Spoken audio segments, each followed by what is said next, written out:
Good evening. Welcome back to my channel. Today's video is going to span over about 3 to 4 days. And what I'm doing over these 3 to 4 days, I'm actually preparing the engine block and I'm going to start assembling the engine block. So the reason why it spanned over 3 or 4 days is I had to wait on some parts, and I'll tell you all about it in the video. But let's go ahead and get you started to me getting this engine prepared. Okay, I'm not gonna record this entire build, so I'm just gonna do it so I don't have that many videos. But right here, I just got the engine taped up. I'm getting ready to paint the block. This plate right here, I'm using the ICT billet plate, so that's why I got that on there, just to cover that up. But I'm getting ready to spray the block down and paint it. Over here, I got this rigged up because I'm gonna foul my rings. And I just decided to do it by putting a little drill on there, and got the drill over here, and I'll show you when I start doing that. But right now, I'm just gonna spray the block down a little bit with some brake cleaner and get ready to prime it. Okay, just prime down the engine. I'm priming it down with white primer first, and then I'm gonna go over it with the red paint.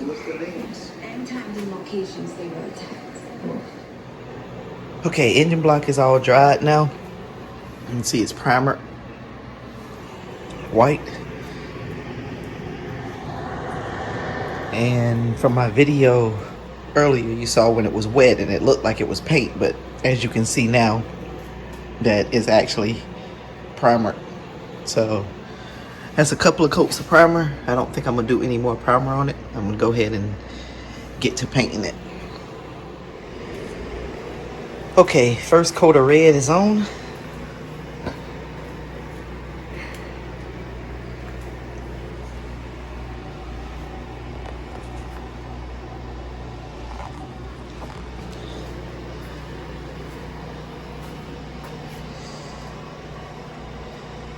And I'm gonna do probably about a good 3 coats of it, just to make sure everything looks good.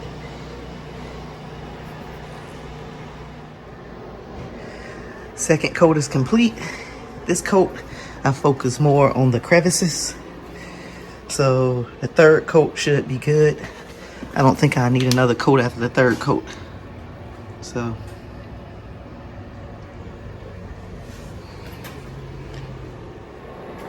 okay, so I removed the cardboard and tape. Just got a couple of stuff I need to clean up, especially on the sealing surfaces. But other than that, everything looks pretty good.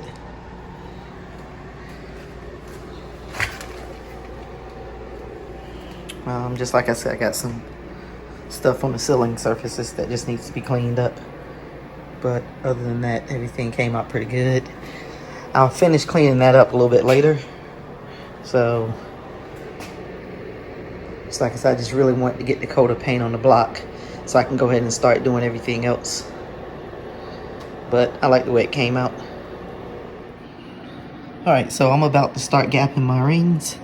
And if you see right here, I'm gonna do force induction over 15 pounds and bore times 0.007. And that gave me my top ring, which is 0.027. And the second ring, still over 15 pounds, is bore times 0.0075, and that gave me 0.02835, but I just rounded it up to 29 instead of rounding it down. So these are the settings that I'm going with for my rings. So I'm about to get started. Okay, so I put the rings down in here, and I'm just pressing them in with this little tool to line them up down in the cylinders right. You can use your pistons to do that, but my pistons have a slight dome to it, so I just got this little tool to just make sure they all go down in there the same amount of space. So I'm doing this. I'm gonna go ahead and measure the gap that's in the rings already, and I'm gonna foul it to my settings that I have right here. Okay, got the first foul, the ring fouled. and it took a lot longer than I thought. But as you can see here, I don't know how, if it'll show up on camera or not, but there's a 0.027 thousandths, and it goes in here, goes in there with a slight drag.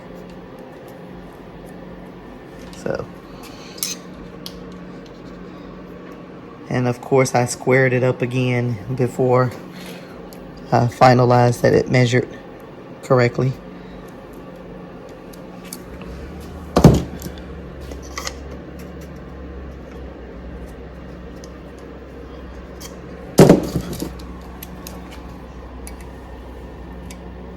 Okay.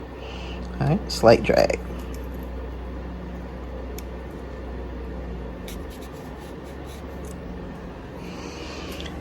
All right, so that one's done. Because it took so long, what I'm going to do is I'm going to do the first and the second one for each cylinder. Okay, all rings have been filed to the right gap, and I just got them inside of the cylinders right now. And I'm getting ready to put the pistons onto the connecting rods and hopefully go ahead and get the pistons installed. If you haven't been here yet. Okay, got the engine bagged up for now. Getting ready to put the pistons onto the connecting rods and stuff. So that's what I'm about to do now, but I'm about to grab me something to eat first, and I'll get to it. Okay, got the parts laid out on the table. Getting ready to assemble the piston onto the connecting rod. And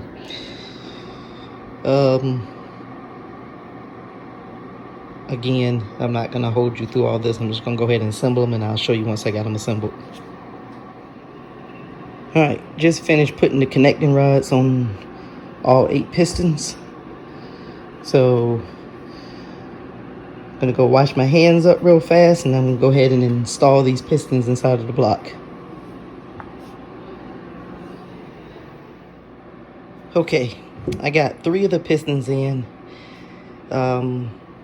This one, I got to figure out something because it seemed like the ring land, it's a little too tight in one spot. So I got to try to figure out what to do with this one, and that's number 5 or number 7 on this side. You see I got 1, 3, and 5 in. That's number 7. The ring land seems like it's a little tight on one of the rings. On these 4 over here, I have to flip the rods around. I hate it. I have to pull the retainer clip back out.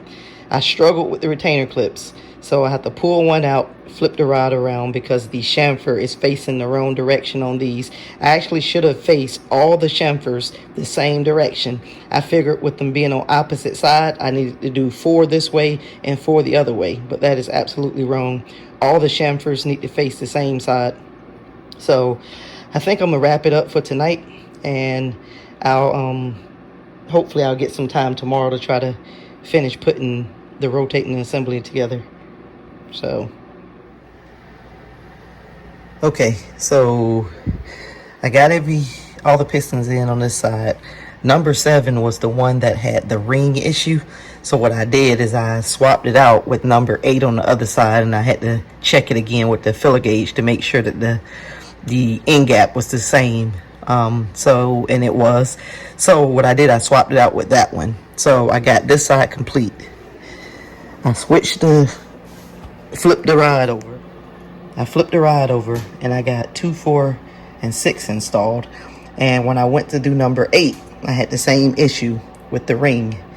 It wasn't fitting in the piston. So evidently there's something wrong with that one ring and not the ring land on the piston. It's the actual ring.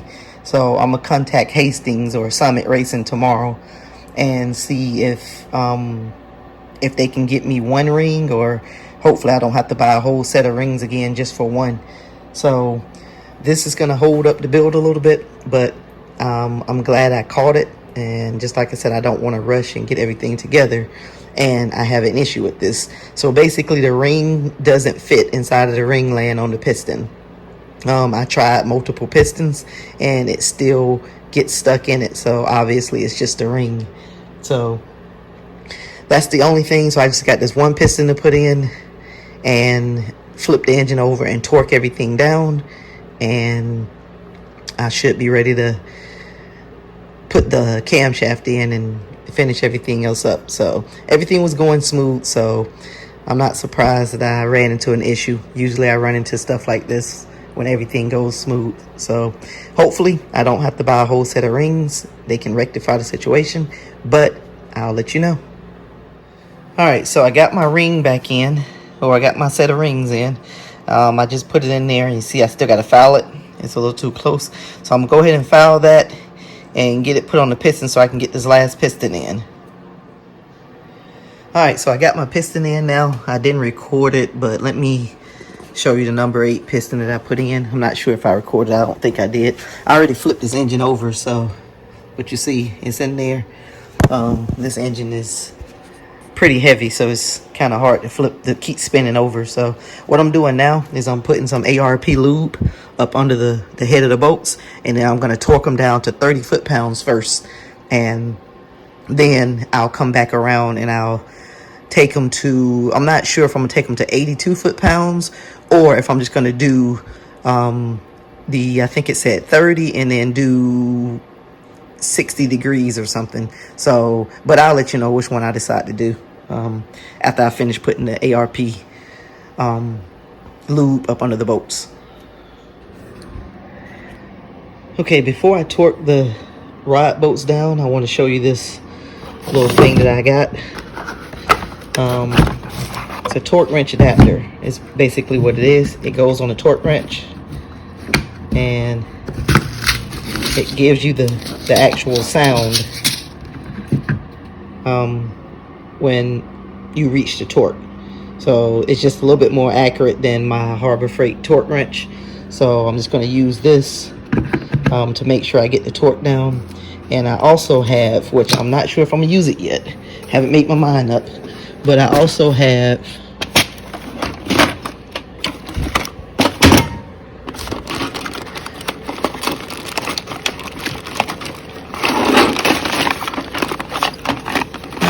this torque wrench angler adapter to where you can get your actual angle that you need if it calls for angle. But the ARP rod bolts that come with Summit gives both. They said if you don't have an angle, a torque angle, then you can always go to, I think it says 82 foot-pounds. So I'm not sure which one I'm gonna do yet, but just want to mention this before I set my camera up on time lapse and I actually torque the bolts down.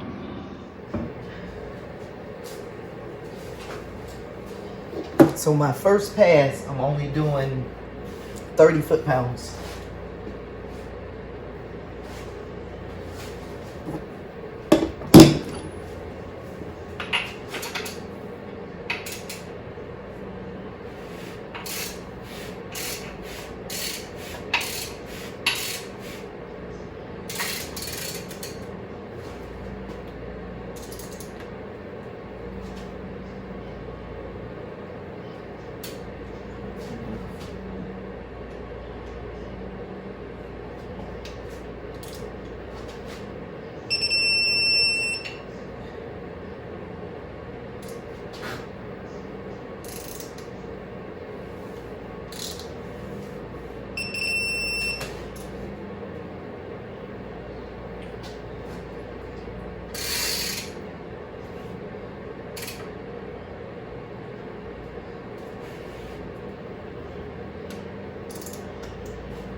Okay, so that's 30 foot-pounds, and now I'm getting ready I'm probably gonna do the angle, because for my 1/2 inch torque wrench, I have this, but I can't find my socket, my 11mm socket that's 1/2 inch.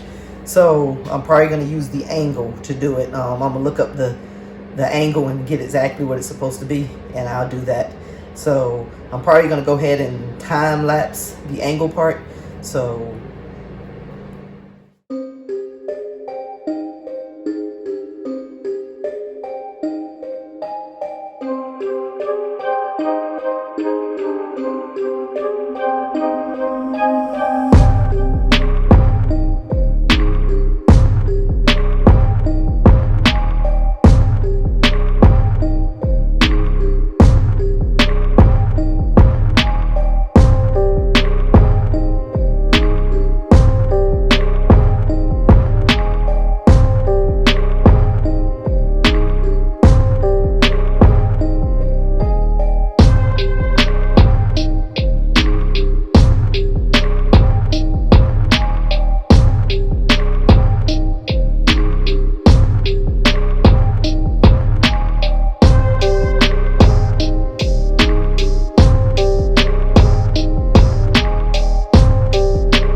alright, so I don't want to make this video too long, so I got all the rods torqued down at the right amount of torque.